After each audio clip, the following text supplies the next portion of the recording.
Hello. If you've been following our Facebook account or been to the website lately, which you'll find in the top right hand corner here, by the way, you'll notice we've been having some interest from mainstream media lately. I guess in light of the current coronavirus situation, there's very few families that are travelling at the moment. I was even commissioned by Newsweek and Lonely Planet to do a few pieces about it, which you can read by following the links in our website. So here's an interview we did with BBC Local Radio in the UK with the lovely Anna Louise for BBC Radio Kent. Hope you enjoy it. You and me, we're family. The bond that we share is as deep as the sea. No matter how rough things may come to be, you and me, we're family. Sing ho, hey, long for the ride home.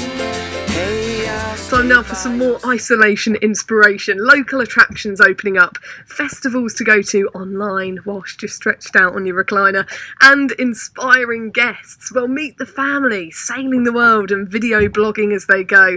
Irenka, skipper, mum and homeschooler of 3, was Brighton's first female beach lifeguard, coxswain and an RNLI crew member before this adventure. She's also got a background in drama, dance therapy and set up projects in prisons. And as well as homeschooling and skipping the boats, she also edits all of the blogs and videos on their travels. A true multitasker. While Woody, the dad and skipper, used to make bespoke industrial style furniture from pallets and scaffolding, he's also been a skipper before, computer games artist, interior designer. He taught 3D graphic design. He's a published writer. He's done everything, this man. He jointly skippers the boat with Irenka and maintains the yacht, edits the blogs, helps to homeschool the kids. 3 kids on board, Rowan, Darry and Yewen. They left their family ashore in Kent to explore the world, and they're currently, right now, baking hot in Mallorca. Irenka, how are you doing? Hello, really good. You made me sound amazing. Wow. Oh, you are. You're a family of many talents. Well, thank you. I mean, we have to be really on the boat because you have to do everything yourself. I mean, from obviously getting your own shopping, but not just walking out the road, but you have to get it on the dinghy, find the shop, and anything that goes wrong, you have to fix it. And yeah, you have to make sure the kids are well trained as well. I suppose everyone's doing that now. Everyone's sort of locked up at home anyway. In a strange way, I think people can kind of relate to your everyday lifestyle at the moment. Yeah, I think it must be really hard because I suppose at least we chose to leave England and homeschool our kids, but I feel for people that still got their jobs to do and they didn't choose to, have the kids at home and they've got no idea about homeschooling really. And I was going to ask you, what's lockdown been like on the boat? But I guess, is it just another day at sea for you guys? Well, it was a little bit different because we happened to be stuck in a boatyard. We were working on our boat. I mean, in some ways it was easy because the kids, we didn't have an excuse to take them anywhere. We just concentrated on working on our boat. But we couldn't travel between countries. You can't turn up at different ports. You're pretty much locked down like everyone else, really, unless you're only out at sea. Some people I know were stuck on anchor and they couldn't come onto land to get their shopping. Two different kind of challenges, I guess. What inspired you to leave the land behind and live off grid on the water? Well, I think I've always wanted to sail since I was really young. I was only about 9 or 10, like the age of my middle son, actually.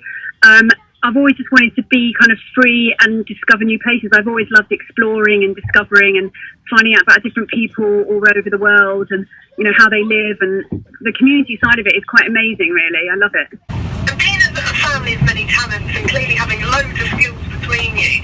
Would it be safe to say that you're easily bored, quite impatient people, always looking for the next big adventure, never satisfied? I think part of that is very true. We're always trying to improve things and better things. I mean, we've always done that in our houses, trying to find a house to fix up.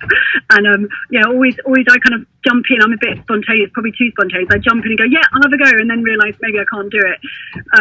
So I think it is a bit of that, a bit of kind of, impatience. But I think this year we've learned to be a lot more patient because we can't say I'm going to this country next and this country. I mean, we want to cross the Atlantic. But we don't know whether we can because we don't know how open the countries are going to be on the other side. So it's kind of, we've had to slow down. It's been quite nice, actually. So we'll stay in one anchorage and then we'll kind of move on after a few weeks, really. It's all well and good following your dreams and having big ideas and making this work and kind of thinking we want to live this off-grid adventure lifestyle. But what was that transition like from land to ocean? It was really difficult at the beginning. We were away from all of our friends and family, everything we knew really. It was like stepping into the unknown. When the boat things go wrong, it's like if your car goes wrong, you call the AA, but there's no way you can do that. So we had to learn a lot. And also teaching and taking the kids away from their friends, and teaching them and making sure we kind of keeping them, able to read and write and learn like other kids. So I think they were some of the biggest challenges, really. It was really, really hard. There were times when we questioned it and we thought, are we doing the right thing? And we still get that, actually. We still question it sometimes. Well, I was going to ask you, is it living the dream? Do you feel like a huge amount of satisfaction and happiness, or is it a real struggle? It's probably somewhere in between, actually. I think you're kind of living the dream because you want to explore and travel. And I've always had those sort of itchy feet, like you mentioned before. I've always kind of wanted to keep moving. That can be a real struggle sometimes. Then you arrive and you get really fulfilled because you meet someone or you see something and you think, oh wow, this is why we're doing it. Living the dream isn't kind of like you're just living in luxury all the time. I think we all get mixed up with that, even we do. Take us through your setup. What boat are you living on? What luxuries do you have? Okay, so we've got a 16-metre, 53-foot Amel. It's a French boat, Amel Super Marimo, that's the model. It's not a super yacht, but it's called a Super Marimo. 2 main cabins, so the boys share one, and me and my husband have one. And then there's a pilot berth, so it's kind of a bed in a kind of corridor, which my daughter has. The saloon area, which is like the lounge, and you've got a little cockpit where people can sit and eat up on deck. We've got 3 sails on it, a ketch boat, so it's got a main sail and a front one and a back one. We can make our own water with our solar panels, and we can also provide all our electricity like that. We've got no bills, apart from when we need to buy fuel. If we need to a motor, like if we're motoring into a harbour, we use our engine. You say there's not much space. Is it like being constantly on top of each other like a tin of sardines, or is there a fair amount of room to get out of each other's way and kind of have some of your own headspace? I think some people would look at this space and just think, no way. But I think we work it out. If you need your own space, you find it. We're often all in the same space anyway. Like we might all be down the saloon or we might be in the cockpit. But yeah, your kids can kind of, when it's warm, they can jump off the boat, they can go swimming. So you can go to other boats, you can get on land. But, I didn't realise you had that community at your fingertips where you could meet up with other families and kind of hop on other boats. That didn't even cross my mind. It makes it so much easier with social media. There's a few Facebook groups for families sailing. I mean, at the moment, there's probably about 10 of us in the Med at the moment who are living on our boats and sailing around the world.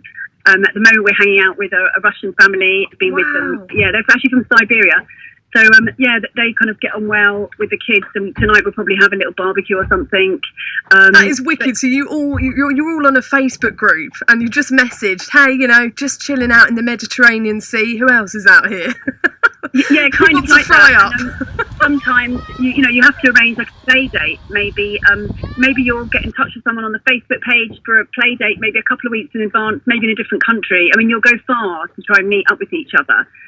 And Woody, how did the kids cope with leaving their past life behind and saying goodbye to their friends? Well, it was a bit of a wrench at the beginning, I think, for them.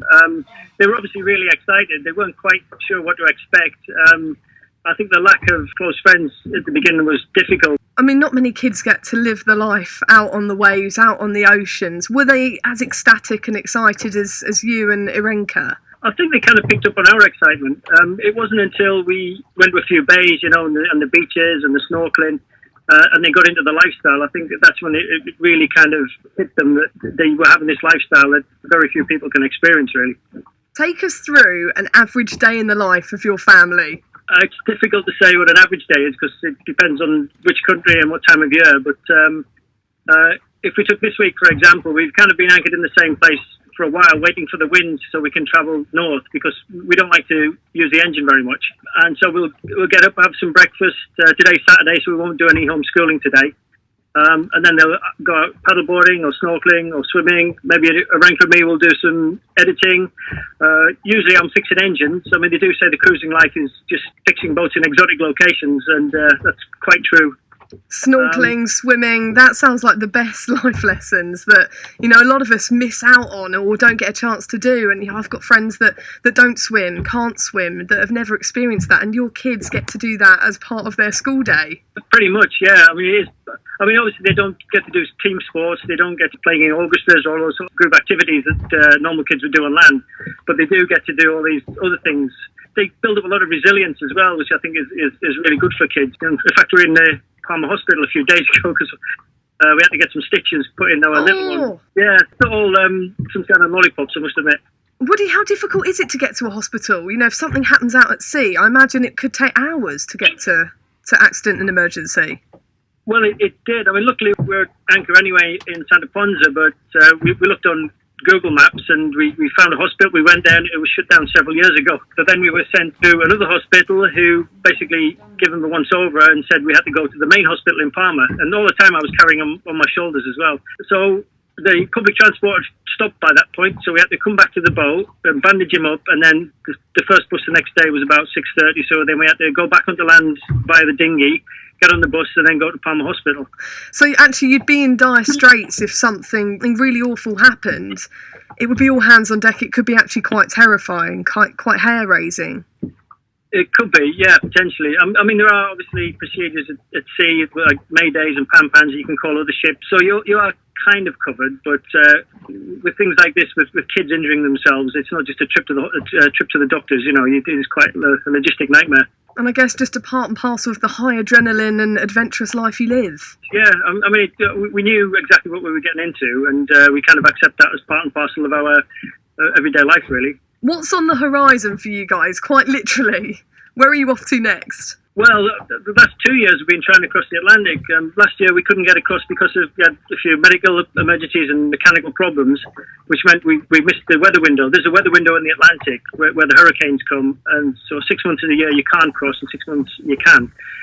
So we're hoping to hit it this year, but everything is dependent on the coronavirus and lockdowns. Our friends had crossed the Atlantic and then arrived at an island that was in complete lockdown and they weren't allowed to land. So we don't want to get stuck in that situation.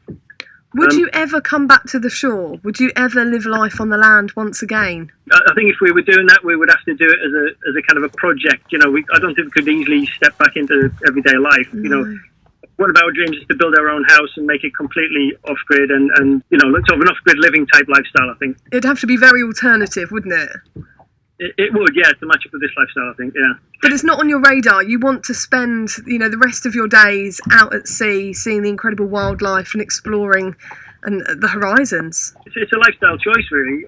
We don't have an end date to finish. We want to carry on as much as possible. Obviously, our daughter in a few years will be coming up to GCSE exams, and we do want to, you know, as off-grid as we are, we would still like them to keep up academically. Other than that, no, we've got no plans to return to land. So will your daughter be able to do all of her exams at sea?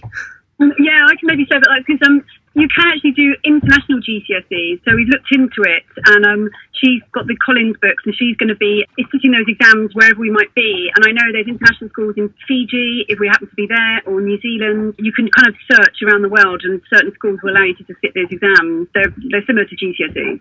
Oh, she's going to, for her school project, she must have the most amazing accounts and photos to kind of add to portfolios. And, you know, if she takes something like geography, only imagine what she can bring to the table compared to most kids living normal lives. Yeah, I know what you mean. I'm actually finding out she didn't even want to do geography, and I kept saying this is the best subject to do. But, you know, you can't change a child, and she's still like a typical 14-year-old. She's into fashion, she's into, you know, she does her Instagram, and she keeps up with all of that. But, yeah, she loves language, she loves reading and literature, so things like that. And I think some of the examples they'll give and the story there. She has got an exciting future ahead. Arenka, Woody, thank you so much. Very quickly before you go, where can we find you and your vlogs and your blogs? So we're Mothership Adrift. So if you post that in, all our videos are on YouTube, and we're very active on Facebook. So you do get in touch. Instagram, we're always trying to post photos for everyone, especially everyone being in lockdown, not being able to travel. So we're trying. Arenka, thank you. So inspiring chatting to you. The BBC Sounds app on your smart speaker. Play BBC Radio And we, we're family. No matter how far away we've grown to be, we travel on to unknown destinies. So I just want to thank all of our patrons who make these videos possible. If you can, follow and subscribe on our social media pages, or better still, become a patron, and this helps us to make these videos and encourage other families not to settle down, but to live a life of adventure. You'll always be alright by me. You're all Let's go for a fight together. Hey, along for the ride.